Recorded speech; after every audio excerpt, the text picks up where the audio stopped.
move on now to our next session, which is Dr. Anne Devitt and Catherine O Reilly, who are going to give us a talk on ethics and how to squeeze that lemon. For those who don't know, and I'd say there's very few of you, Dr. Anne Devitt is a professor of language education and director of research at the School of Education and has been a great help to us in the background. Thank you, Anne. And Catherine O Reilly has been one of the 5, an IRC scholar, employing a design-based research approach, a proud Wexford woman. And she is looking in her research at the concept of designing a new oral storytelling strategy for critical thinking with children aged 4 and 5. So this presentation is going to take the format of a Q&A. I would suggest you might put your questions into the chat box just so that we don't miss them and we can call them out to the ladies. But they're going to start, first of all, with some information from us, I think that we'll all love, on ethics. Thank you. Hello, everybody. I'm afraid I'm on the host as this. Catherine, can you? Oh, here we are. Okay, we're spotlighted. Great. I was thinking that we couldn't. I can't spotlight myself. I spotlighted you. Don't worry. Yeah, that's great. We can both be here. Great. Yeah, so it's great to be here with you today, and I'm absolutely inspired by the talk so far. It's just been wonderful, and it's been wonderful connecting with the committee and organising this. They're absolutely stellar, as well as Stella, of course. So just to say the plan for this session, I'm going to do a little bit of teeing things up. I've got a few slides and maybe a short video. We're going to talk about I'm going to talk a little bit about what I think about as being the kind of some of the main things to bear in mind when it comes to ethics. And then I'll hand over to Catherine, and she's going to do that incredibly amazing task of telling us about her PhD in 3 minutes. And then we're going to have a little bit of a chat between us about the kind of ethical considerations that came to mind, especially in that change to COVID. And it's open to the floor, so please questions in the chat for when, for over this time, to see if there's anything that we can work through basically as a group. Okay, so I'm going to start off by sharing my screen here. Hold on, I'll just put it, open my, so here we go. Is that in presentation mode, Catherine? There it is. Perfect. Yeah. Okay, cool. So yeah, talking about squeezing the lemon of ethics, and I've been doing this job on the ethics committee for I don't know, 4 years maybe, or 3 years, and it's getting to the point where I'm a bit less terrified than I used to be. So it's always an ongoing and ever-changing world, I suppose, when it comes to ethics. So maybe just to kick off, and I have here an image of a lot of smallies, because in honor of Catherine's research, because she'll be working in the early years setting. So here, the main reason that we're doing research, and the reason why why we're allowed to do research, I suppose, and the reason why there are exemptions for research to do with data protection regulations and all of that kind of thing, is that our intention as researchers is to do research for the public good. So it's not to say that all research has to have an immediate and an applied outcome. It's not for that at all, but that in kind of at the back of what we're doing, whether it's exploring particles on Mars, or whether it's working with smallies in an early year setting, that our research is aimed at working for the public and the planet good. And who can argue with that? It's kind of what we're hoping to achieve, I suppose. So a first question there. This graphic is from the Central Statistics Office from the last census. The first question here, and this is only about Ireland, and I know we've got a very diverse audience here, so this is just a kind of an exemplar from Ireland, if you like. But when we're thinking about doing research for the public good, we have to think about who is that public that we're doing research for, and also what is that planet. So in Ireland we've got men and women, we've got different nationalities, we've got different ethnicities, we've got a whole range of difference and diversity in the country. So when we're thinking about the public for whom we are doing our research, we have to bear in mind that that public very wide-ranging, and I think this conference draws our attention very clearly and tightly to that from the outset, that we are thinking about the breadth of who it is that we are going to talk to, and talk, who it is we're going to do our research with, and who it is that could benefit or learn from or hear about the kind of research that we're doing. And as a second point, I suppose, the key principle when it comes to doing research is just that basic and fundamental concept, I suppose, is that we're trying to do good. Overall, we're trying to do something positive, and we're trying to not do any harm insofar as that is possible.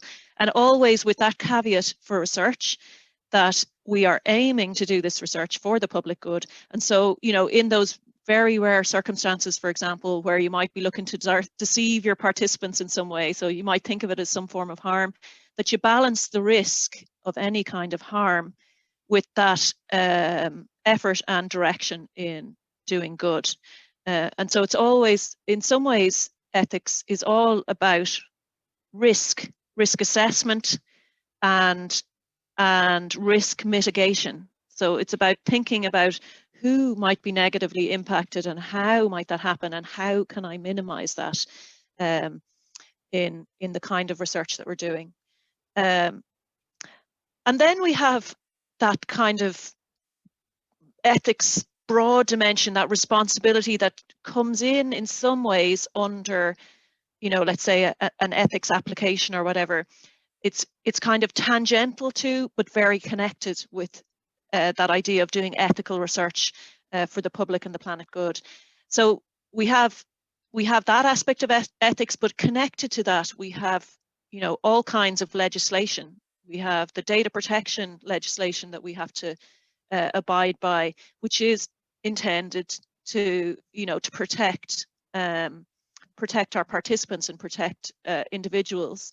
We have the child protection legislation, which can come in and have a relevance for research. We also have, at the edge of thinking about ethics, is liability and insurance. So, if we are doing something through our research that's putting people in danger, what happens if something goes wrong? Who is liable? Are we insured? Are we in a country in which we're doing research and we are insured to do that research? So they're kind of tangential and to the edge of ethics, if you like, but very much a part of what we have to consider. And again, all of that, thinking about doing research for the public good. And if those are our broad responsibilities, our most important responsibility, I suppose, when we're doing research with human beings, is our responsibilities to our participants and to ourselves as researchers, and to anybody working with us as researchers. So to those people involved in the research. And there's a tension, especially I think when when you're working with young people, sort of working with minors, there's definitely a tension that exists between people's right to be protected. So in the UN Convention on the Rights of Children, one of those rights is the right to be protected, but another of those rights is the right to participate. And I mean, this discussion comes up regularly, and in fact, I'm just trying to think about who it was who we were talking about this with yesterday. I can't remember who it was, but there is that. Most of the time when it comes to ethics, because it's to do with risk assessment, a lot of it, we're thinking about the right to be protected. We're thinking about how can we make sure that these participants are, not exposed, not endangered, not put at risk in any way.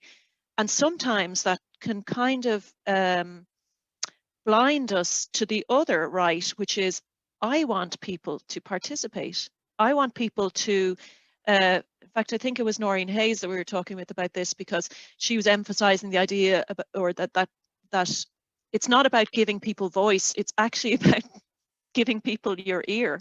So it's about opening the audience to people, as opposed to, everyone has a voice. But it's about providing an audience for that voice. And that right to participate is critical for all of the diverse populations that we may want to reach. And so when we're thinking about ethics, we're thinking about who it is, you know, how best to represent, you know, to collect together the voices that we're looking to collect together in our research, how to support the the widest diversity of people to participate, and then how to support those people and to be sure that they are well protected. So it's definitely a tension between protection and participation, and I think we tend to, especially with the, you know, the data protection regulations that have come in, we tend to kind of veer towards the protection side, but participation is equally important and something that we have to bear in mind. So I'm going to go to one last point, I suppose, which is to do with, because we're talking about assent, or because we're talking about research with Catherine now, research with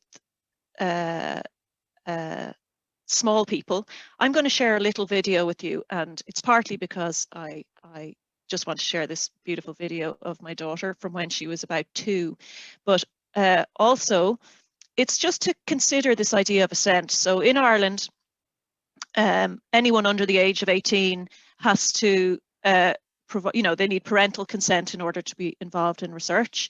It's somewhat older than some other jurisdictions in Europe. So other jurisdictions would have an age of consent for research a little lower, like 16 or whatever. But this consideration here is to think about, what does assent mean at the different age range of children. So we've got, you know, what is a 3-year-old going to think about assent? And what's an 8-year-old? You know, what's a 10-year-old? So I'm going to show you this little video of Kathleen, and I've used this in class a number of times because it's an example of someone who is very well able to talk in a very beautiful way. So let's just see if I can play this, and I hope that you can hear. A pretend bow and arrow is okay? Yeah. Why? Because remember Auntie Delgo gave him the bone and put it on and shoot to the neck, and it won't die if it darts. If it's soft? No. So Sean's bow and arrow that Auntie Adele gave him? Yeah. Because it's soft. It's okay. Like that for a coat. Yeah, it's a lovely furry coat, isn't it? Yeah. When did you get that?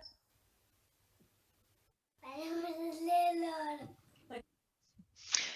Okay, I'm going to stop sharing that one now and come back to myself and Kitty actually here.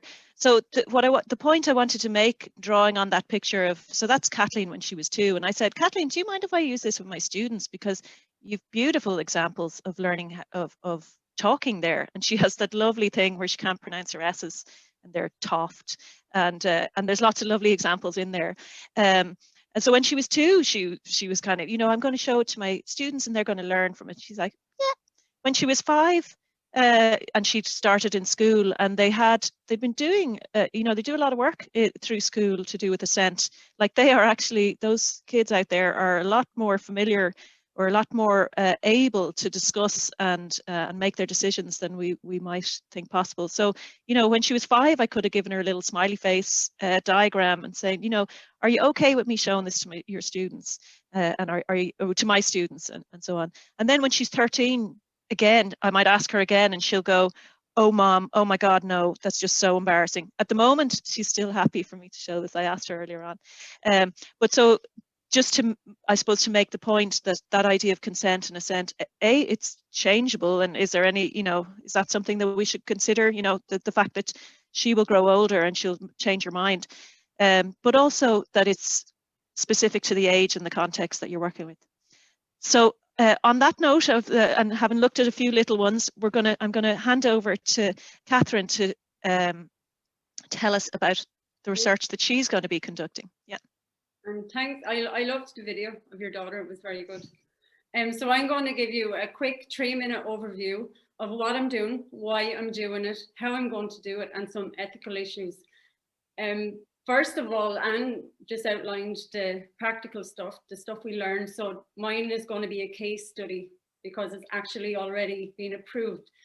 So I started my PhD in September 2020, and I got my ethical approval that December. Now this seems like a short time, but what I did was I committed the first 3 months of my PhD to getting ethical consent, because I was very aware that without ethics, there's no research.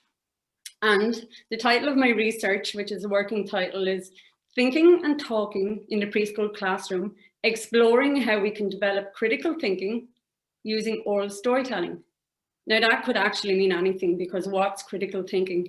So in the context of my research, it is helping children to become good problem solvers and helping them to use verbal reasoning so that we can measure what they're thinking if they tell us. So it's thinking and talking. And so why oral storytelling? In my past research, I have used storytelling using picture books. And this time we're going to shake it up a little bit, because there's a lot of research done on picture books. And there is also a lot of research done on oral storytelling, but not in the preschool era. So this is the new piece of the research. I'm going to be using a design-based research approach. And this consists of iterative cycles where it's very flexible. So we're going to be going into the preschool classroom. We are going to be telling oral storytellings, telling oral stories to the children. And then as a whole group, the children are going to engage in a critical discussion where we will be talking about the stories, and the children will be giving their feedback and saying, well, you could have done it this way, and why did that happen? And then we will take their stories and reconsider if it might work better. And then the children are going to engage in an art-based project where they will represent their experience with the story. And we will use these pieces then to reinvent the story until the children decide what they like and what works for them. So it is an iterative process that might last 3, 4, 5 months. This is the flexibility of design-based research.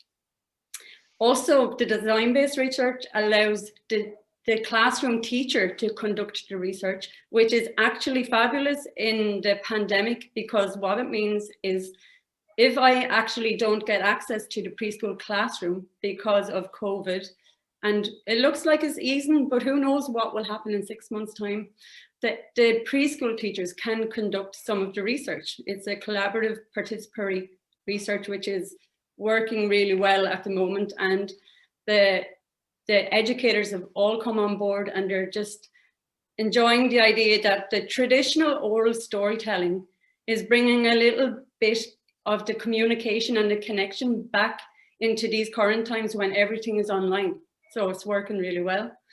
And my data is going to be collected using video recordings, which is quite difficult to get ethical approval for. So you have to do all of your homework, you have to do all of your research, make sure nothing is collected unless it's needed.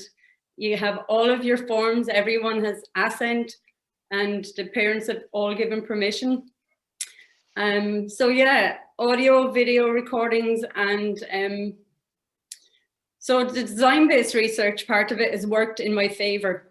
And I'm really excited now to see where this will take us. I will be actually in the preschool classrooms in September in this year, hopefully, fingers crossed. That's the bones of it. Yeah, that's perfect, Catherine. Brilliant, and always an amazing skill to fit all of that into such a short time. So thanks a million here. So I'm going to invite everyone to put any questions that you have. So I've seen a few comments in there, but any questions that you have in the chat. But in the meantime, to kind of kick things off, I'm going to ask Catherine about, and we're going to have this bit of a chat ourselves, I suppose, about so given COVID, what changes do you think you need to make to your project?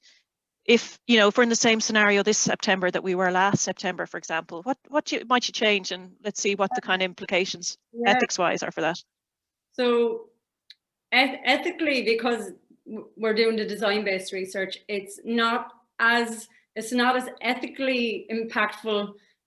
It's more, there's practical issues because the educators are going to have to take over some of the pieces I would have been doing.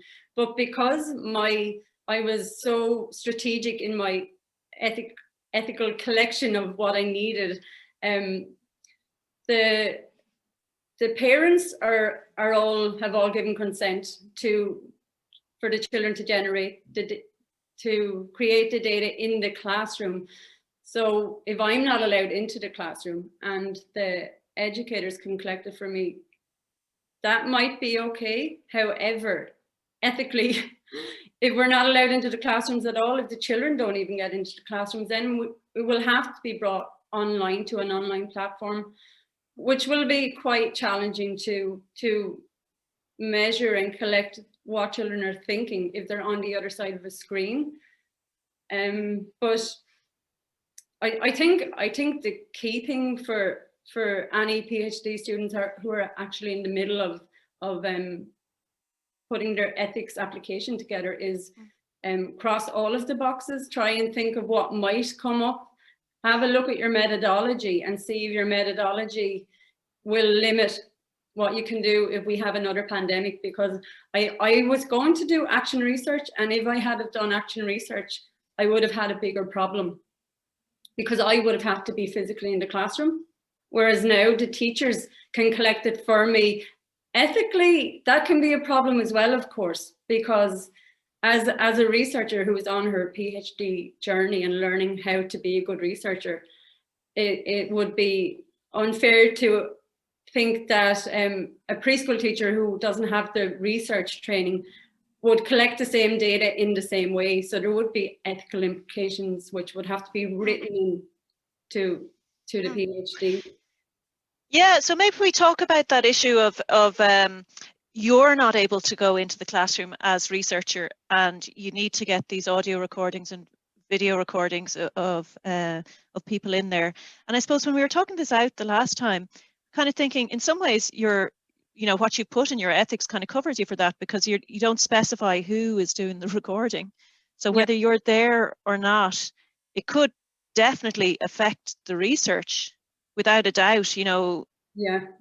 Maybe it forces you to be further back from the process. But in some ways, if everyone is in the classroom except you might feel a bit left out and you won't be able to do direct observations. Yeah. But if your educators can do the recording, well, then maybe that's not an ethical issue. Definitely, if you move online, it's a slightly different question where you might be thinking about streaming video and where that's going to go, just on the data protection side, or how to make sure that people are safe in the space that they're in and that there's no one looking over their shoulder. And if those kinds of questions. If that happened, would I be going back with a new ethical application on? If they have to go online, then you go back to the ethics board. So put me on the spot there, Catherine. So I guess the thing would be is you review what you have in your document, and if your document says, if your application says that you will record on a device, like on a standalone device, and that you will be the one recording, well then you'd have to go back with an amendment. But if it wouldn't be a whole new application anyway, it'd just be an amendment. But it might be just about the recording, how the recording is going to happen. Like, will it be over a platform, or will it be on a standalone device? Or it might be about how you're going to bring people together. So there'll be aspects that will change, but not the whole lot. So I'm just looking here at the chat, and I'm actually going to, so one of the last points that I forgot to bring up kind of in that opening presentation was just about ethics as being a discussion a lot of the time. And and there's an awful lot of capacity building that has to happen, as in people need to learn about it, and it's through discussion that you kind of identify where the risks lie and so on. And so I'm going to Aidan Siri has a question in here. And Aidan, would it be all right with you if I pop you up here into the panelists to have a chat with us? So the question is about, and the reason is because this is capacity building for me. So the question is about, is there a space in educational research projects for adopting an ethics of care, an ethics of relationship, rather than a deontological approach of ethics of rights? And seems to be that we default always to the ethics of rights. So Aidan, do you want to, or would you be all right with popping up here for a chat? You can type into the chat a yes if that's all right. Cool. Okay. So what I'd like to ask you based on that is, so in given that, hold on, here we go. I hope you got a chance to brush your hair. Sorry. Should be popping you up now, and I'm just going to add you in here. Hi, Aidan. So good morning. I wasn't quite expecting this. I know, no pressure. Comment in the chat, so you caught me a little off guard. But yeah, by all means, go ahead. Or what would you like? Yeah. So what I would like to ask you about is, so yeah, I've talked in terms of rights here, but to what extent do you feel the consideration of risk and that kind of process, the way that you have to think through things, how does somebody change their process by adopting a different model or theory of ethics? Okay, I think I have 2 points here. The first is when we work from principles, the principle of doing no harm and the principle of the common good, it is very, very difficult sometimes to determine the nature and the content of that principle. So, you know, particularly in a kind of a postmodernist, diverse world. We talked about the diversity of the population. You did at the beginning. It is very difficult to hook your work onto a universal. So the question almost always arises, who's good? The good for whom? And, you know, we know from our history here in Ireland, what seemed to be in the public interest 40 years ago of putting young women away into institutions because they were a danger to the morals of the society and the public good, led to some terrible abuse. So that's the first thing. So sometimes principles are dangerous or cannot be adequately characterized and adequately defined, if you like. The second point in adopting perhaps a different approach to ethics, in my view, is again from the argument of diversity, that in different cultures, the Western idea of the deontological, of working from principle, is not always the way in which you engage with other human beings. Now, the feminists, somebody like Carol Gilligan has pointed this out for many, many years, that a feminist ethics in research looks to caring for people and to enter in and to ensure that you care with and for your participants rather than simply follow a rule. Similarly, if I take the example of, and I'm no expert on this, but in Chinese culture, and somebody else in this group will be able to correct me, the ethics of relationship, and I see Ji Ning here probably be able to help me on this. The approach that you take to other human beings is not defending their rights and making sure you subscribe and always protect from harm, is that you actually enter into proper relationship with them, so that it's only in a group that something happens. So very often, I think in the Western world, as researchers, we go in, and in fact, Catherine, and I mean, I don't mean to pick you up, but you did mention data collecting. And it's this notion of going in and kind of collecting something and then leaving, rather than no, for the duration of this project, if not for much longer, I am in a relationship of truth finding, knowledge generation with my group, even with children, that they are with me, helping me generate the knowledge together in that relationship. And it's much more, or it's a slightly different approach than simply protecting their rights. Sorry, I'm going to, I'm slipping into a lecture here, and I don't mean to, but sometimes, and I have had a couple of a PhD candidates, and I've kind of nudged them in the direction of taking their ethics proposal in the direction of ethics of care or ethics of relationship. And I see Shelley's with us today. Shelley will know a little bit about this because we tried that. But you know what? We were too nervous with the ethics committee, and that if we didn't kind of go down the ethics of right and doing no harm and do it in the standard way of informed consent and the rest of it, if we took a different approach, we may not get our ethics. So anyway, that's enough from me. Well, no, I mean, we do not have to do an ethics of care as well, especially working it with vulnerable sectors. Ethics of care would surely be a part of it. Oh, exactly. But what we don't do, I don't think, is make that explicit and theorize it properly through a piece of research, and to show, in the process of analyzing and in your analysis framework, that the relationship comes through in the analysis as well. So, adopting a different ethics can also change the way in which you analyze your data, I think. But that's, I mean, we're into big questions here. Yeah, but actually, so I guess, and I'm reminded actually of a confirmation interview that I was in earlier this week, and how the choice of language is very you have to be very careful in the choice of language, especially when you're talking about this kind of thing. So I guess I'm not putting forward, I suppose, and I would say that the research committee also, and this goes for other kind of in a broader way. So there's certain regulations certainly that we have to meet, and that's one thing.